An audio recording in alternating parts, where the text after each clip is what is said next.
जय गजानन जयतु संस्कृतम् अखंडम सच्चिदानंदम अवांग मनस गोचरम आत्मानम अखिलाधारम आश्रये अभीष्ट सिद्धये. वेदांत सार नावाच्या आपल्या दिव्य ग्रंथाच्या आरंभी परमपूज्य श्री सदानंद यती परमात्म तत्वाला अभिवादन करीत ग्रंथाचं मंगलाचरण करत आहेत. किती सुंदर शब्दरचना आहे, लक्षात घ्या. अखंडम सच्चिदानंदम अवांग मनस गोचरम आत्मानम अखिलाधारम आश्रये अभीष्ट सिद्धये. त्या आत्म्याचं मी आश्रय करतो, त्या आत्म्याला मी शरण जातो, आत्मतत्वाला, ज्याला जीवाच्या बाबतीमध्ये व्यष्टीच्या बाबतीमध्ये आत्मा म्हटल्या जातं, ज्याला परमात्मा म्हटल्या जातं, समष्टीच्या पातळीवर त्या परमात्म्याला, त्या परब्रह्म तत्वाला मी शरण जातोय, त्याचा आश्रय घेतोय. कशासाठी? अभीष्ट सिद्धीसाठी. काय इष्ट आहे, अपेक्षित आहे. वेदांत सार नावाचा दिव्य ग्रंथ लिहायला बसलेले आहेत. वेदांत सर्वसामान्य प्रत्येक माणसाला, नवीन अभ्यासकाला वेदांत तत्वज्ञान समजावं, त्यातल्या ज्या विशिष्ट परिभाषा आहेत त्यांचा नेमका अर्थ कळावा, त्यातून त्या शास्त्राबद्दलची संपूर्ण जाणीव त्याच्या मनामध्ये निर्माण व्हावी आणि त्यानुसार आचरण करण्याची आणि त्यातून जे प्राप्त होणार आहे ते दिव्यत्व प्राप्त करण्याची इच्छा त्या साधकाच्या मनामध्ये रुजवणे आणि त्याला प्रेरित करणे, हीच अभिष्ट अशा प्रकारची गोष्ट आहे. हीच इच्छा आहे. तिच्या पूर्तीसाठी मी शरण जातोय. तो ग्रंथ निर्माण करण्यासाठी मी परमात्म तत्वाला शरण जातोय, त्याचं आश्रय घेतोय. या पद्धतीने रचना आपल्या समोर सदानंद येती सादर करतायत. कसं आहे ते परमात्मा तत्व? मगाशी म्हटल्याप्रमाणे जीवाच्या व्यक्तीच्या पातळीवर ज्याला आत्मा म्हणतात, किंवा समष्टीच्या पातळीवर विश्वाच्या पातळीवर ज्याला परमात्मा म्हणतात, ते परमात्म तत्व कसं आहे? चार वेगवेगळे विशेषण आपल्या समोर ग्रंथामध्ये वापरले. अखंडम, सच्चिदानंदम, अवांग मनस गोचर, अखिलाधार. चार प्रकारे वर्णन आपल्या समोर त्या परमात्मा तत्वाचं केलं, त्या आपल्या उपास्य तत्वाचं केलं. कसं आहे ते तत्व? अखंड, खंड नसलेलं आहे, खंड विरहित आहे. कशाला खंड म्हणतात? शास्त्रांनी खंड शब्दाचे वेगवेगळे अर्थ आपल्या समोर दिले. खंड शब्दाचा पहिला अर्थ आहे भेद. याचा अर्थ जे वेगळेपणा आहे त्या वेगळेपणाला खंड असं म्हणतात. किती प्रकारचे भेद आहेत? शास्त्रांनी तीन प्रकारच्या भेदांचं वर्णन केलं. स्वगत भेद, सजातीय भेद, विजातीय भेद. एक एक टप्प्याने समजून घेण्याचा प्रयत्न करू. माझाच हात आणि माझा पाय ह्या दोन्ही माझ्याच अवयवांमध्ये जे भेद आहेत, आकारानुसार असतील, त्याच्या उपयोगानुसार असतील, ते जे भेद, ते जे वेगळेपण, त्याला स्वगत भेद म्हटलं. माझ्याच आतमध्ये आहेत दोन्ही, म्हणून माझा स्व म्हणजे स्वतः, गत म्हणजे त्यात असलेलं, आपल्याच आतमधल्या आतमध्ये जे भेद आहेत त्यांना स्वगत भेद असं म्हटलं. दुसरा सांगितला सजातीय भेद. मी एक मनुष्य, आपण एक मनुष्य, दोन मनुष्यांमधला जो फरक आहे त्याला सजातीय भेद असं म्हटलं. एकाच जातीचे, एकाच पद्धतीचे, एकाच प्रवृत्तीचे, त्यामधला जो भेद त्याला सजातीय भेद असं म्हटलं. आणि तुमच्या माझ्यामध्ये, वृक्षामध्ये किंवा अचेतन पदार्थांमध्ये जो भेद आहे त्याला विजातीय भेद असं म्हटलं. तीन प्रकारचे भेद सांगितले. परमात्म्याच्या ठिकाणी हे तिन्ही भेद संभवत नाहीत. का संभवत नाही ते समजून घ्या. परमात्म्याच्या ठिकाणी स्वगत भेद नाही, कारण स्वगत भेदासाठी वेगवेगळे अवयव असावे लागतात. परमात्मा निरवयव आहे, निर्गुण आहे, निराकार आहे, आणि त्याच्यामुळे त्याच्या ठिकाणी स्वगत भेद नावाची गोष्ट संभव नाही. सजातीय, विजातीय दोन्ही प्रकारचे भेद संभव नाही. का? कारण तो एकमेवा द्वितीय आहे. जर एकटाच एकटा असेल तर सजातीय त्याला कोणी नाही आणि विजातीयही कोणी नाही. त्याच्यामुळे तसेही भेद परमात्म्याच्या ठिकाणी नाही हे सांगण्याकरता अखंड असा शब्द वापरला. खंड शब्दाचा एक हिशोब मी आपल्याला सांगितला. खंड शब्दाचा दुसरा अर्थ आहे मर्यादा. आपल्या सगळ्यांना काही मर्यादा आहेत ठरलेल्या. कोणत्या? जसा हा देह आहे, या देहाला स्थल मर्यादा आहे. म्हणजे आता मी जिथे बसलेलो आहे तिथे सोडून इतरत्र कुठेही मी नाही. दुसऱ्या गावात नाही, दुसऱ्या प्रांतात नाही, दुसऱ्या भागात नाही, अगदी माझ्याच घरातल्या दुसऱ्या खोलीत सुद्धा नाही, किंवा ज्या बैठकीवर बसलोय ती बैठक सोडून दुसऱ्या बैठकीवर सुद्धा नाही. माझ्या देहाला या 6 फुटाचीच मर्यादा आहे. त्या मर्यादेतच तो देह आहे. मर्यादा शब्दाचा पहिला अर्थ स्थल मर्यादा, दुसरा सांगितला काल मर्यादा. एका कुठल्या तरी दिवशी हा देह निर्माण झाला, कोणत्या तरी दिवशी हा देह नसणार आहे, त्याच्यामध्येच याची अस्तित्वाची रचना आहे, लक्षात घ्या. म्हणून त्याला अमर्याद नाही आपलं शरीर, आपला स्वभाव, आपला देह या अर्थाने. आणि म्हणून त्याला मर्यादा सांगितल्या. भगवंताच्या ठिकाणी ना स्थल मर्यादा आहे ना काल मर्यादा आहे. कारण स्थल मर्यादा नाही, तो सर्व व्यापी असल्यामुळे, आणि काल मर्यादा नाही, तो अनादि अनंत असल्यामुळे. म्हणून या सगळ्या गोष्टींना समजून घेतलं की आपल्याला अखंड शब्दाचा अर्थ कळतो. आणखीन बरेच त्यातले पैलू आहेत, पण त्यातला भाव आपल्याला कळेल की स्वगत सजातीय विजातीय भेद रहित, स्थल काल मर्यादा विरहित असं जे तत्व, त्याला अखंड असं म्हणतात. त्याच्याकरता दुसरा शब्द वापरला सच्चिदानंद. तीन शब्द आहेत खरं तर ते, पण ते तीन वेगवेगळे नाहीयेत, तिन्ही मिळून एकत्र अशी एक सुंदर रचना आपल्याला वेदांत तत्वज्ञानाने सांगितली. सत शब्दाचा अर्थ आहे अस्तित्व, चित शब्दाचा अर्थ आहे चैतन्य, ज्ञान आणि आनंद. पण हे तीन वेगवेगळे नाहीत, हे तिन्ही मिळून एकत्र. का तिन्ही का वापरायचे, व्यवस्थित समजून घेऊ आपण, प्रयत्न करू ते समजून घेण्याचा. नुसतंच सत म्हटलं म्हणजे अस्तित्व म्हटलं तर अडचण अशी आहे की अचेतनाला देखील अस्तित्व आहे.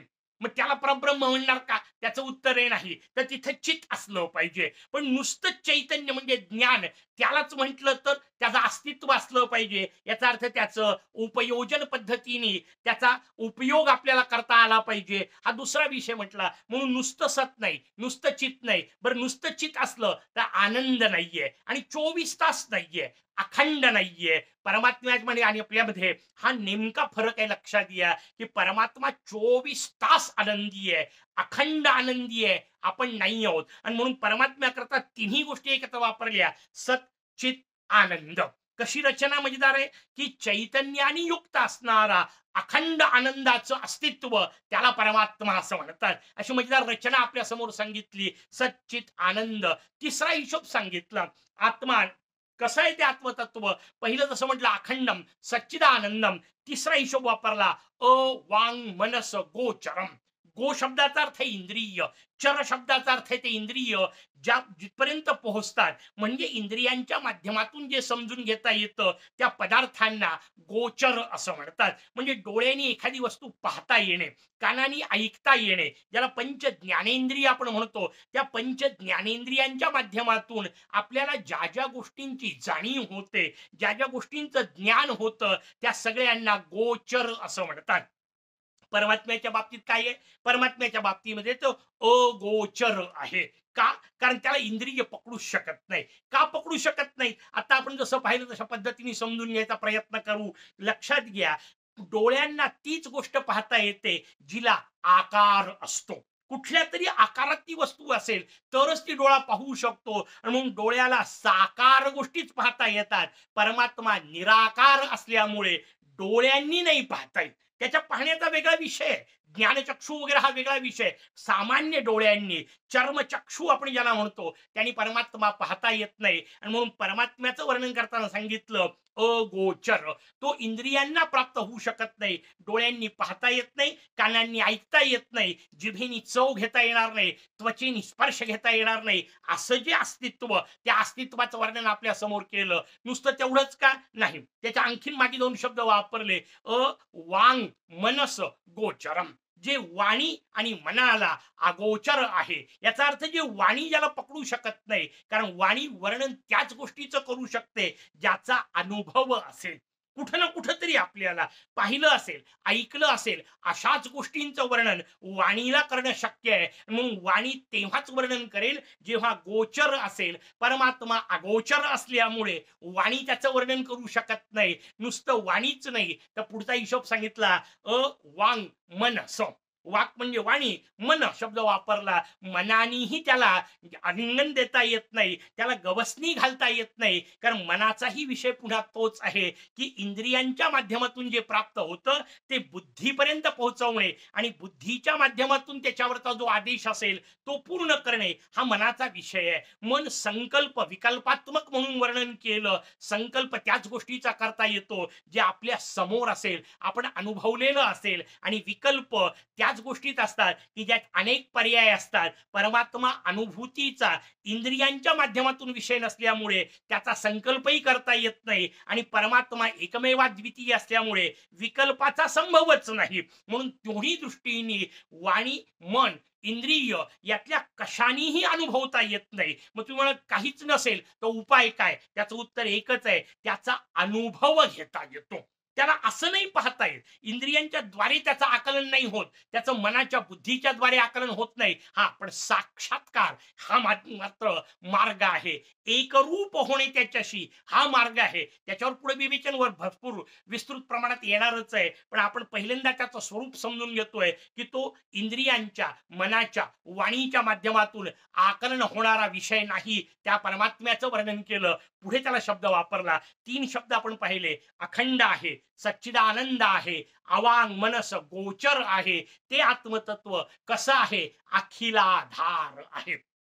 सगळ्याचा आधार ते तत्व आहे. याचा अर्थ पुढे आपल्याला अनुभवाला येणाऱ्या ह्या जेवढ्या गोष्टी आहेत, ज्याला आपण जग असं म्हणतो, विश्व असं म्हणतो, अनंत कोटी ब्रह्मांडाची ही जी काय मालिका असेल, ती सगळी त्याच्या आधारावर आहे. याचा अर्थ या सगळ्याचं अधिष्ठान मात्र ते परमात्म तत्व आहे. ते दिसणार नाही भलेही, त्याचा अनुभव मात्र घेता येतो. त्या अनुभव कोणत्या अर्थाने? आता आपण म्हटलं तसं या सगळ्याचा आधार तो आहे हे समजून घेता येतं. व्यवस्थित लक्षात घ्या, ज्याला आपण परमात्मा म्हणतो किंवा सामान्य भाषेत बोलताना आपण ज्याला भगवान म्हणतो, देव म्हणतो, तो देव पाहण्याचा विषय नाहीये, तो अनुभवण्याचा विषय आहे, समजून घेण्याचा विषय आहे. जसं उदाहरण देताना फक्त मर्यादित लक्षात घ्यायचं की समजा एखादी वायर जात असेल, इलेक्ट्रिकची तार जात असेल, त्यामध्ये असणारा विद्युत प्रवाह हा दिसणारा विषय नाहीये, पण आहे हे कळतं. कशावरून?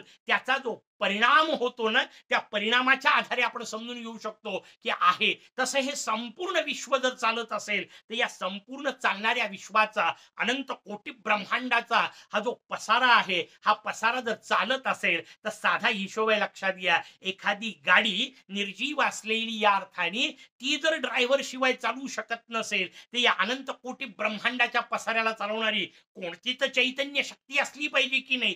ती शक्ती, तिला परमात्मा असं म्हटलं. त्या शक्तीला दिसण्याची आवश्यकता नाही, अनुभवच त्यातून येऊ शकतो. आपण चिंतन त्याचं करू शकतो की ज्या अर्थी गाडी चालत आहे त्या अर्थी गाडी चालवणारा कोणीतरी आहे.